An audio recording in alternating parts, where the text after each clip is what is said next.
Let's try and narrow down what a healthy carnivore diet is.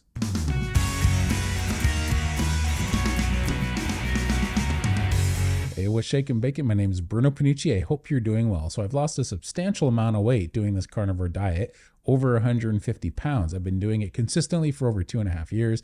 And in between, I was doing zero carb and carnivore since about 2013. So for probably about 7 or 8 years before I became a consistent carnivore. And there's lots of foods I would eat on a carnivore or zero carb way of eating that weren't necessarily healthy. Maybe it's because there was a ridiculous amount of sodium in them, or maybe it's because they were just processed, or maybe because there's too much fat, or maybe the food was too lean, or maybe the food had a lot of histamines in it. Maybe there were oxalates in some of the seasoning. So I've learned through the years certain things for me that weren't good on a carnivore diet. Here's a simple example, but before I get into it, I'd really appreciate it if you like, comment, and subscribe to the channel. Thanks a lot. So black pepper is something for me that is not part of a healthy carnivore diet. If you can manage it, by all means, I hope you get to enjoy it, because I'll still have it as a treat every now and then. But if I have too much of it, say a lot of it on a big steak, I will have inflamed joints for 2 or 3 days. They don't necessarily look inflamed, but they feel inflamed. It feels like I'm not even doing a carnivore diet, actually. But for me, that's something that is a bother for me. So that's not part of a healthy carnivore diet for me.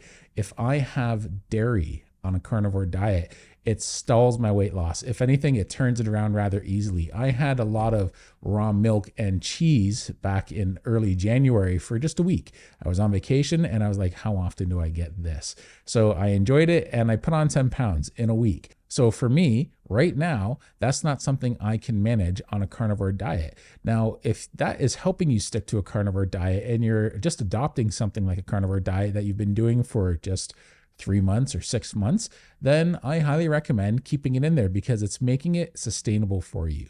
But there's certain foods after a while you'll start to notice that your body doesn't quite agree with, and therefore those foods temporarily may not be a healthy food choice for you, even though they're technically on a carnivore diet. I've done carnivore where I've eaten too lean and it's affected my sleep. My sleep would just suffer horribly. I wouldn't get much sleep and it was broken sleep.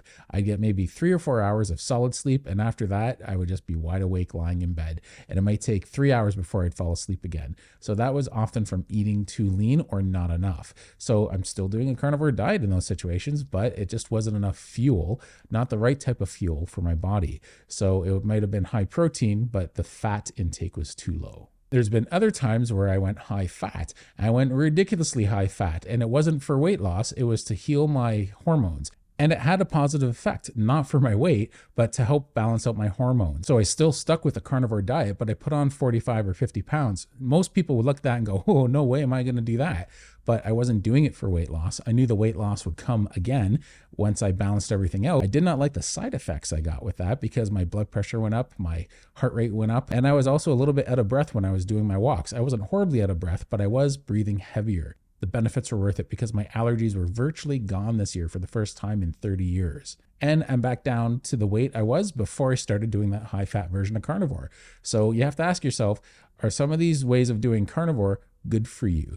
They might be good in some ways and not others. You have to take the good with the bad and see what your body agrees with and doesn't agree with. Now, if you're eating a lot of processed foods, this could be sausages or bacon. Lots of these foods that are store-bought and pre-made often have sugar in them. So it's something you have to look for in the ingredients. And sometimes, of course, as lots of you know, sugar goes by lots of different names out there. Anything ending in an ose, anything that says natural food flavoring, often is a type of sugar. Now, if it's one of the last ingredients, maybe you're not going to worry about it too much. But if it's one of the first, maybe in the first half of the ingredients, maybe it's something you need to be more cautious with. So maybe you're not getting the results on your carnivore diet that you were looking for just because you needed to tighten up your carnivore diet a bit. So you can still do a carnivore diet, and maybe it's not the right kind of carnivore for you, and it's giving you stagnant results and you're not moving anywhere in your health.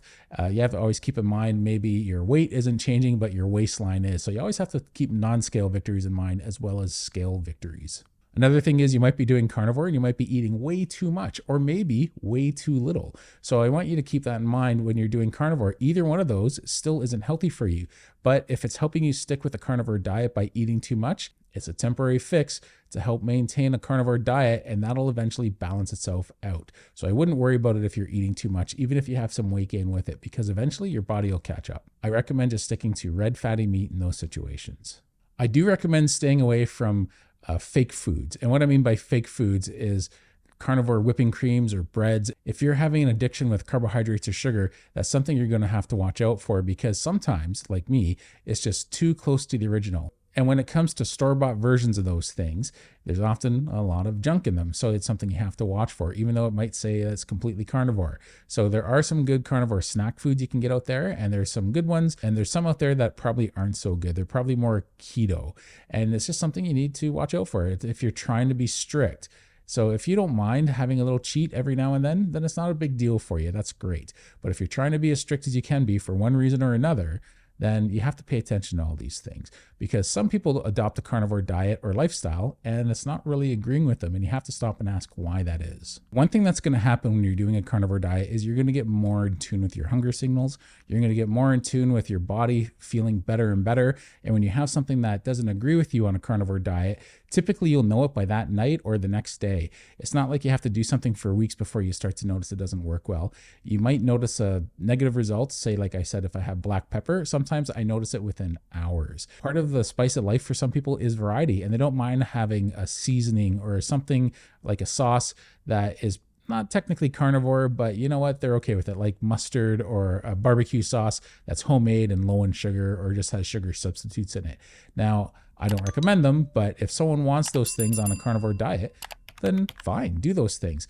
No one's out there to police you. Not unless you're a part of some Facebook group out there who have a lot of people out there that love to police others, but they're sometimes just trying to keep to the rules of the group. So just try and watch that you're doing carnivore to a satisfactory level. And if you're not doing well with it, troubleshoot, try and find out what it is. Maybe you have to change something in your carnivore way of eating that's going to help you not only stick with carnivore, but thrive on carnivore. But typically for the first long while doing carnivore, just dropping carbohydrates and sugar out of your diet, like most people, you're going to feel great just doing that if you eat fatty red meat often. All right, stay full, stay satiated. I hope you keep well. Like I said, if you can like, comment, and subscribe, I'd really appreciate it. Thanks and take care.